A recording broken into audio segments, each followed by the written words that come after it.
Hi, I'm Danya Shaheen, Senior Vice President of Customer and Business Operations here at Kazoo. I'm excited to be here today to talk to you about the only people strategy that matters for your business right now. But before I jump in, I want to talk about the elephant in this virtual room, the impact of COVID and social justice movements on employee engagement and employee experience. The pandemic and social justice movements have accelerated the need for employers to have tools and resources in place to connect, develop, and encourage employees in the face of what is often some difficult change in the world around us. Today, I plan to talk to you all about a people strategy and some tools that can help address those needs. So let's jump in. Employee engagement is the top contributing factor to creating and maintaining high-performing cultures and an undeniable producer of productivity and profitability. Every year, companies spend almost $13 billion on HR and people technology, yet only 34% of employees are fully engaged. Worse yet, 53% of workers report not being engaged at work, which costs organizations around $500 billion each year. This $500 billion is made up of lost employee productivity, and we'll touch a little bit more on a breakdown of this number a little later in the presentation. So what does it mean for employees to be engaged? I know that phrase is defined a few different ways, so I'm going to level set here. We define employee engagement as the measure of an employee's discretionary investment in their job, the degree they are involved in, enthusiastic about, and committed to their work and workplace. By focusing on the employee experience and working to increase employee engagement, companies can see impact across a variety of metrics. Things like increased employee productivity, stronger customer experience metrics, reduced turnover, and lower absenteeism. It's simple. Improving your employee experience delivers more engaged employees, unlocking an employee's discretionary investment in their job. But where do you start? With so much changing this year, it's been difficult to take a step back and understand how things have changed and the challenges we're dealing with so that we can prioritize what matters most for today's companies, our people. Let's talk a little bit more about how things have changed. The COVID-19 pandemic has fundamentally shifted the way we approach work. We've all been impacted to varying degrees, and no industry has avoided disruption to their business. Companies have experienced sweeping strategic, organizational, and operational changes. Workforces are physically dispersed, culture and employee connection has splintered, and employees everywhere are dealing with high levels of stress, both personally and professionally. But even before the drastic shift over the last 6 months, the way we work, it was already changing. The pandemic just significantly accelerated that change. What changes, you might be asking? A few we've noticed are the shift from a traditional annual performance review moving to a more continuous performance review cycle. The role of a manager being a little bit less about management and more about coaching and development. And the movement from a focus on a single employee satisfaction score, something like eNPS, and shifting to a focus on a more holistic employee experience. These are all symptoms of a greater shift towards a more continuous, flexible, human, and holistic mode of work. We've just ended up here a little faster than we expected. And so many of us have some work to do to get our organizations where we need to be. As we navigate these changes and the new normal, there are 4 big challenges that feel most relevant for us to really dig into today. The first challenge is how we maintain and strengthen our work relationships and keep office culture alive when not everyone's coming into a physical office space. The second challenge, how do we know our employees are doing what they're supposed to be doing? The third challenge, do our managers have what it takes to manage their remote teams to success? And the fourth challenge, how do we win the war for talent in a pandemic? Let's start the conversation with a few key areas you may be noticing some disconnect within your business. The first 2 areas I want to dig into are culture and connection. These are 2 of the biggest areas of struggle for companies right now as we strive to create a community without proximity. Some of the concerns that we're all grappling with here are things like how our company culture has been impacted by the shift to remote work, feeling like employees are disconnected from each other and the company, figuring out how to communicate and trust work is being done when we're not together. If you're noticing challenges with culture and connection, it may show itself in a variety of ways. You may not be hearing from your employees as often, or talking less with your team than you used to. You may be noticing more breakdowns in communication, or more things getting lost in translation. Perhaps you're even noticing teams across the business working in silos and feeling disjointed. We're also noticing struggles in many companies with alignment and productivity. Setting your teams up to be productive doesn't get any easier when you're working remotely. And now, in the pandemic downturn, it's crucial your employees are working hard on the right things. Right now, it's not easy to understand if your employees know how their goals are connected to the larger company strategy. It's not easy to understand if your teams have consensus on their priorities, or how you create accountability when we're not all together. These are some big challenges. And now, more than ever, managers are playing a crucial role in keeping employees on track. But they can't do it alone. As a leader, you must equip managers with the tools they need to create high-performing, engaged teams, no matter where or how those teams are working. When those tools aren't in place, managers start to see employees struggling to get or stay engaged. Their teams may just feel like they are going through the motions. With all the recent changes, employees may not see a clear path for career growth or feel that their opportunities are limited. When a manager is struggling to drive engagement and motivate their teams, it manifests in a few different ways. But the two most common ways we see is a lack of collaboration or low performance within a specific team, or higher voluntary employee turnover in certain departments and areas. As we've discussed, across industries, the pandemic has forced businesses to restructure and reprioritize. Unfortunately, that was often at the cost of an employee's experience. For some of us, it's time to focus on how to attract talent to your company, and for others, it's time to focus on how to keep your top talent. The job market right now is simultaneously unpredictable and competitive, so making sure you're bringing on or retaining top talent is crucial. You don't want to worry about having a lot of open roles that are proving hard to fill at the same time you may notice some Glassdoor reviews slipping, or ENPS scores or pulse survey scores that are starting to drop. It's time to challenge yourselves and your teams and your company to close the engagement gap. Employee experience is the foundation of a modern people strategy and delivers more engaged employees and better business results. It's time to rethink your employee experience and turn outdated approaches to performance management, recognition, and surveys on their heads and move to a process that's continuous, unified, and puts people first. But where do you start? By understanding what makes a positive employee experience. Employee engagement and employee experience are sometimes confused with each other. So as a refresher from earlier, we define employee engagement as the measure of an employee's discretionary investment in their job, the degree they are involved in, enthusiastic about, and committed to their work and workplace. Employee experience, on the other hand, is the quality of emotional connection that an employee has with your company. It's shaped by their interactions with people, policies, processes, and technologies during significant moments in their employee life cycle. The employee experience is made up of 4 pillars. The first pillar is connection. Connection is the bonds between an employee and their manager, their coworkers, and your company's mission and values. The second pillar is meaningful impact. This is the employee's sense that their work matters to your company, to themselves, and to the world at large. The third pillar, appreciation.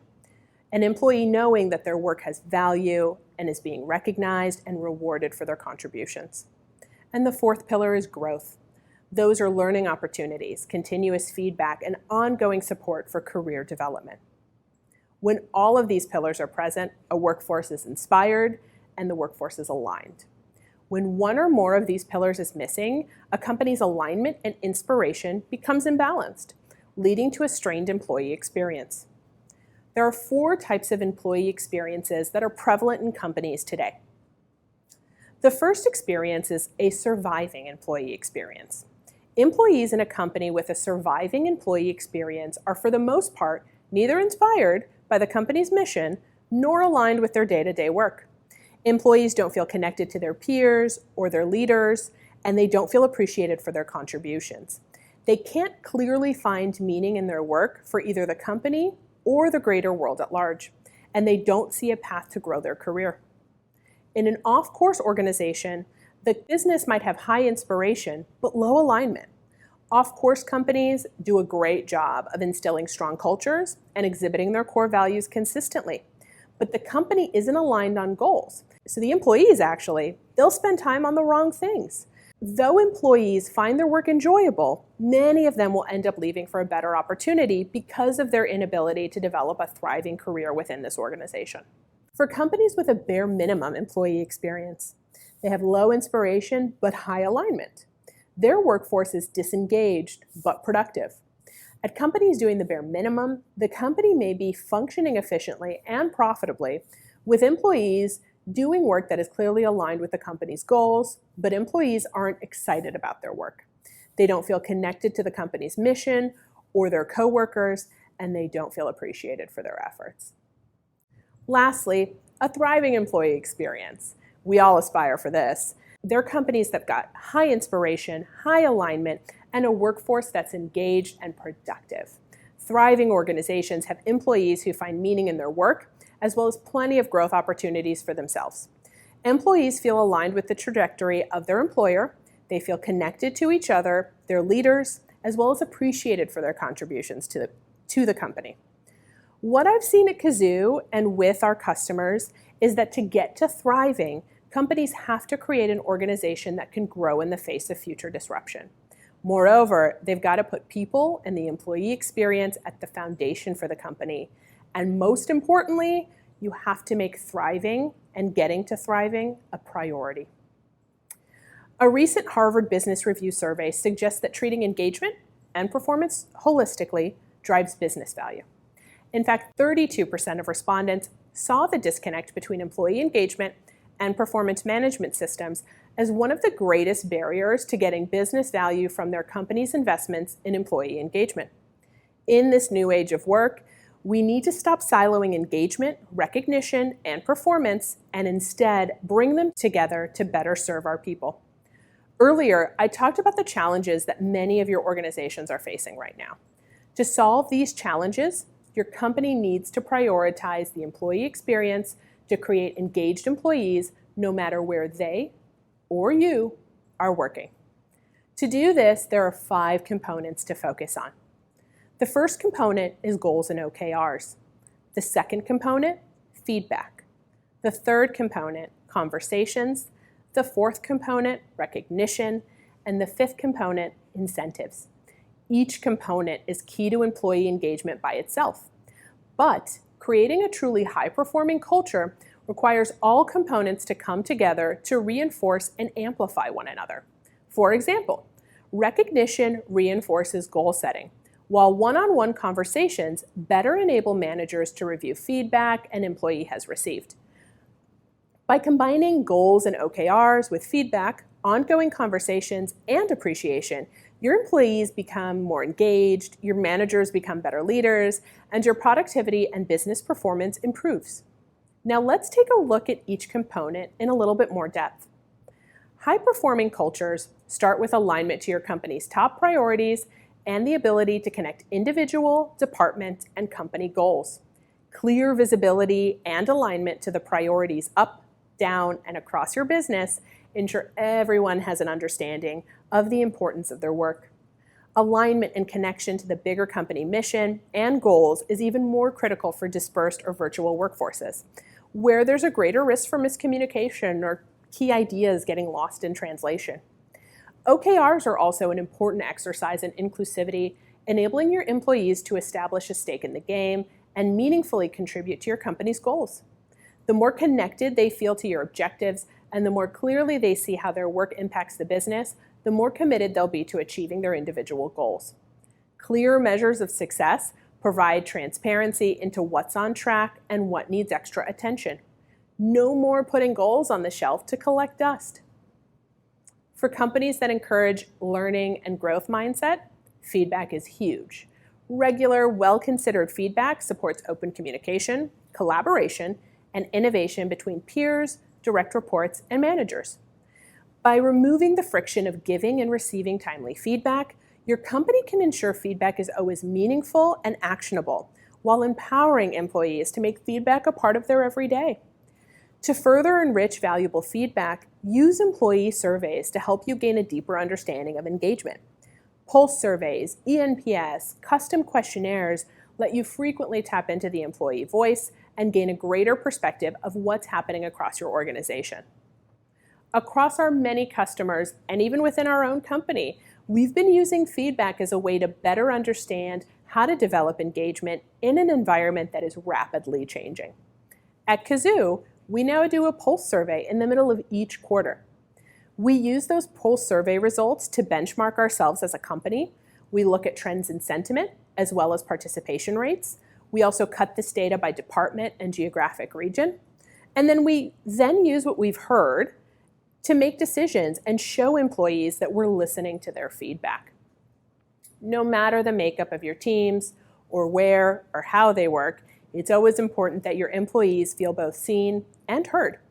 Frequent, meaningful conversations make managers better coaches and employees stronger performers by giving them the opportunity to discuss progress, accomplishments, feedback, career objectives, and growth opportunities. Help your managers tap into the voice of their employees more frequently on a deeper level and in ways that make sense by encouraging frequent one-on-ones and quarterly performance check-ins. Encourage managers to prioritize one-on-ones with their direct reports. At Kazoo, we recommend our managers meet with their direct reports weekly or on a bi-weekly basis. That enables them to discuss goal progress, make any necessary adjustments, and review feedback. By having consistent and meaningful conversations, managers can create the trust and openness necessary for greater engagement and higher productivity. Whether quarterly or more frequently, check-ins provide a smarter, more meaningful performance conversation more often. Employees and managers can quickly review and reflect on performance, feedback, and recognition received, and identify areas for future growth. Recognition also plays a critical role in driving employee engagement, and that doesn't have to be a big cost for your business.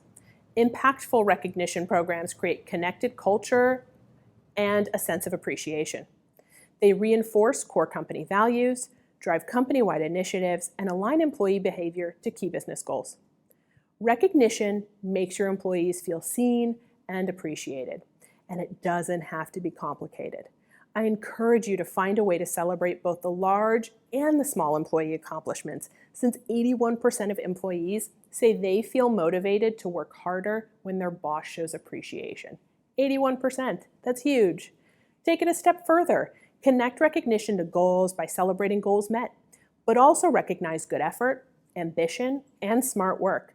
Encourage a feedback culture by giving recognition for honest feedback, and drive your culture by recognizing employees for exemplifying your core values. It's all part of the same puzzle. Traditionally, incentives cover a wide range of perks, benefits, and rewards. But when looking at it holistically within this engagement framework, behavioral incentives are what take you the final mile by getting employees aligned with goals, growing with feedback, connected with the conversation, and appreciated with recognition. Incentives consistently reinforce each of these pieces, plus they create a unified sense of culture on the micro and macro scale. Incentives also provide a great way for your remote employees to feel more connected to company initiatives and demonstrate the behaviors key to your culture and business that they may otherwise miss out on by not being in the office regularly. For instance, one of our customers, Logic Monitor, is a global software company with 9 offices and over 500 employees. They've been using incentives to encourage their employees to join remote culture activities while they're all working from home. So we've been talking a lot about employee engagement and how these key components impact the employee experience. Now let's talk about what that looks like for your business and the impact it can have on your bottom line. I think it's safe to say improving your employee experience delivers more engaged employees. But when we break down the numbers, increasing employee engagement results in a 1 to 3% greater productivity per employee, 7 to 14% improvement in customer experience metrics, 10 to 20% improvement in employee retention, and a 5 to 10% improvement in employee attendance. These directly impact the health of the business and can drive as much as a 20% increase in revenues and profits. You may all be thinking to yourself that your company could really use a 20% increase in revenue and profits right now, but it seems like this is going to be a lot of work. I'll be the first to say that making the employee experience a strategic priority and shifting your company mindset to focus on it every day is difficult. But if your company wants to not just survive, but thrive in today's economic climate, there's no other option. Things are hard for all of us right now. The COVID pandemic has presented a lot of unique challenges that many of us are still working through. But you're here today because you believe in employee experience and the impact it can have on your business. And so on that note, there are 3 things I want to leave you with today to help set you up on the right track as we close out this conversation. First, you need to figure out where your employee experience is right now. At Kazoo, we want to help you understand where your engagement is, and so we created our employee experience assessment. It takes 3 minutes to figure out where you land, and it'll give you a good baseline on what you can do today to start helping your people. Second, take a hard look at what your company is doing for goals and OKRs, feedback, conversations, recognition, and incentives. Review those tools you're using and the protocols you have in place to ensure you're giving your employees what they need to succeed. And third, we'd love to hear from you and give you ideas on how you can amplify the employee experience at your company today. Thanks for being here with me. I really appreciate your time.